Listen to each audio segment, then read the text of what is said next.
नमस्कार दोस्तों, स्वागत है आपका अपने YouTube channel BKC knowledge point में। दोस्तों, ऐसे विद्यार्थी जो यूजीसी नेट का एग्ज़ाम देने जा रहे हैं और जो कॉमर्स बैकग्राउंड से आते हैं उनके लिए यह टॉपिक है। और दोस्तों, ये टॉपिक आपका कॉमर्स सब्जेक्ट की 10वीं यूनिट जो इनकम टैक्स है उससे लिया गया है। और दोस्तों, यहाँ से क्वेश्चन जो है तो हमेशा पूछे जाते हैं पेपर्स में। तो दोस्तों, यह टॉपिक आपके लिए बहुत इम्पोर्टेंट होने वाली है। तो दोस्तों, चलिए हम इससे बात करते हैं कि जैसे आपको पता है कि आयकर की जो गणना की जाती है वो इनकम के 5 स्रोतों के आधार पर की जाती है। तो इनकम के 5 स्रोत कौन से होते हैं? जैसे पहला होता है वेतन से आय, और दूसरा स्रोत होता है मकान संपत्ति से आय, और तीसरा स्रोत होता है व्यापार एवं पेशे से आय, और इनकम का चौथा स्रोत होता है पूंजी लाभ, और इनकम का 5वां स्रोत जो होता है अन्य साधनों से आय। तो दोस्तों, यहाँ पर जो करदाता होता है तो करदाता को इन्हीं 5 स्रोतों के आधार पर इनकम टैक्स देना होता है। इन्हीं 5 स्रोतों से जो उसकी इनकम होती है उसी के आधार पर इनकम टैक्स की गणना की जाती है।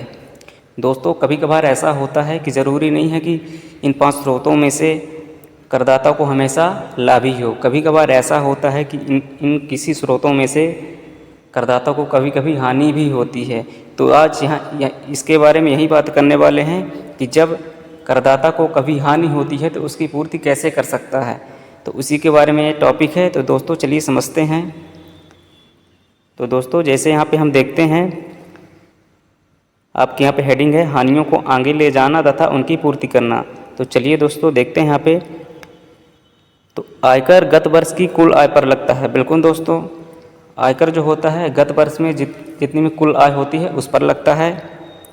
कुल आय की गणना करने के लिए आय के किसी स्रोत से यदि हानि हो तो इस हानि की पूर्ति उसी वर्ष आय के किसी अन्य स्रोत से के लाभ से की जाती है। बिल्कुल, कुल आय की गणना करने के लिए आय के किसी स्रोत से अगर हानि होती है तो उसी वर्ष के आय के किसी अन्य स्रोत से उस हानि की क्या है पूर्ति की जा सकती है।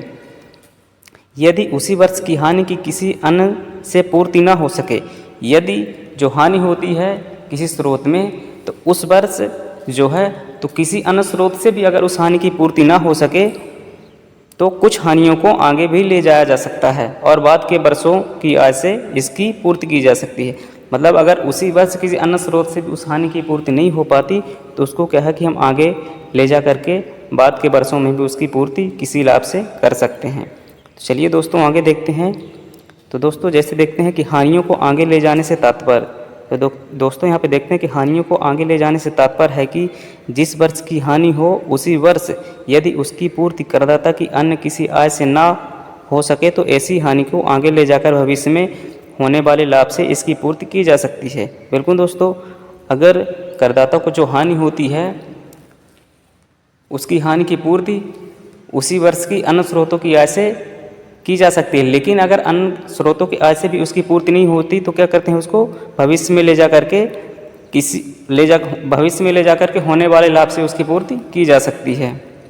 कुछ हानियाँ ऐसी हैं कि यदि उनकी पूर्ति उसी वर्ष में नहीं हो पाती जिस वर्ष में हानियाँ होती है तो उनकी पूर्ति आगे ले जाकर नहीं की जा सकती। दोस्तों, इनमें से कुछ जो है तो हानियाँ ऐसी भी होती हैं कि अगर उन हानि की पूर्ति उस वर्ष में किसी अन्य स्रोत से भी नहीं हो पाती तो कुछ तो ऐसी होती हैं कि जिनको आगे ले जाकर हम उसकी लाभों से पूर्ति कर सकते हैं, लेकिन कुछ हानियाँ ऐसी भी होती हैं जिनको हम आगे नहीं ले जा सकते अगर उस वर्ष भी पूरी नहीं होती तो। चलिए दोस्तों आगे देखते हैं। तो दोस्तों, यहाँ पे हम जैसे देखते हैं कि विभिन्न शीर्षकों की हानियाँ जो आगे ले जाकर पूर्ति कर सकते हैं। दोस्तों, यहाँ पे जो हानियाँ लिखी हुई हैं ये हानियाँ जो हैं तो इनको क्या है आगे ले जाकर अन्य स्रोतों से या उसी स्रोत से क्या है इसकी पूर्ति कर सकते हैं। तो चलिए दोस्तों देखते हैं। तो दोस्तों, जैसे मकान संपत्ति से हानि, तो अगर मकान संपत्ति से हानि होती है तो इसको क्या करते हैं 8 वर्ष तक इसको जो है तो इसकी पूर्ति कर सकते हैं। और किस स्रोत से? इसकी मकान संपत्ति की आय से ही इसकी क्या कर सकते हैं पूर्ति कर सकते हैं। फिर चलिए दोस्तों दूसरा देखते हैं सट्टा के व्यापार से हानि। अगर किसी करदाता को सट्टे के व्यापार से हानि होती है तो उसको 4 वर्ष तक आगे ले जा करके क्या कर सकते हैं पूरा कर सकते हैं, लेकिन किस स्रोत से? सट्टे के लाभ से ही इसको क्या कर सकते हैं इसकी पूर्ति कर सकते हैं। फिर आगे दोस्तों देखते हैं व्यापार या पैसे से हानि। अगर किसी करदाता को व्यापार या पैसे से हानि होती है तो उसको करदाता जो है तो 8 वर्ष तक आगे ले जाकर क्या कर सकता है, उसकी पूर्ति कर सकता है। लेकिन किन स्रोतों से करेगा? सामान्य व्यापार एवं सट्टे या पैसे की आय से इसकी पूर्ति कर सकता है। चलिए दोस्तों फिर आगे देखते हैं, जैसे किसी करदाता को फर्म से हानि होती है तो फर्म की हानि को जो है तो नियमानुसार फर्म स्वयं पूरा करेगी। बिल्कुल इसके लिए क्या है कि फर्म जो है तो अपना नियमानुसार स्वयं इसकी पूर्ति करती है कि इसको हम कब तक इस हानि को पूर्ति कर लेंगे।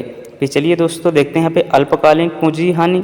तो अल्पकालिक पूंजीगत हानि जो होती है या 8 वर्ष तक आगे ले जाकर इसकी पूर्ति कर सकते हैं, लेकिन किससे कर सकते हैं? केवल पूंजीगत लाभ से ही। फिर चलिए दोस्तों यहाँ पर देखते हैं दीर्घकालीन पूंजीगत हानि। तो दीर्घकालीन जो पूंजीगत हानि होती है तो करदाता इसको जो है तो 8 वर्ष तक आगे ले जाकर दीर्घकालीन पूंजीगत लाभ से ही इसकी पूर्ति कर सकता है। फिर चलिए दोस्तों देखते हैं यहाँ पे घुड़दौड़ के घोड़े रखने से हानि। मतलब जो भी घुड़दौड़ की सवारी करवाते हैं उनसे अगर किसी करदाता को अगर हानि होती है तो उसको 4 वर्ष तक आगे ले जाकर क्या कर सकते हैं, उसकी पूर्ति कर सकते हैं। लेकिन इसमें से घुड़दौड़ के घोड़े की आय से ही इसकी पूर्ति की जा सकती है। चलिए दोस्तों आगे देखते हैं, यह अशोधित ह्रास से हानि। तो अशोधित ह्रास से जो हानि होती है दोस्तों, इसको अनिश्चित काल के लिए सभी प्रकार की आय से पूर्ति की जा सकती है। मतलब अशोधित ह्रास से जो हानि होती है इसको मतलब अनिश्चित काल कभी भी इसकी पूर्ति की जा सकती है और सभी प्रकार की आय से इसकी पूर्ति की जा सकती है। तो दोस्तों ये रहा आज का इम्पोर्टेंट टॉपिक। दोस्तों अगर ये टॉपिक आपको पसंद आया हो, ये क्लास पसंद आई हो तो आप लाइक और कमेंट में ज़रूर बताएं। तो दोस्तों चलिए ठीक है, आज के लिए इतना ही। Thank you.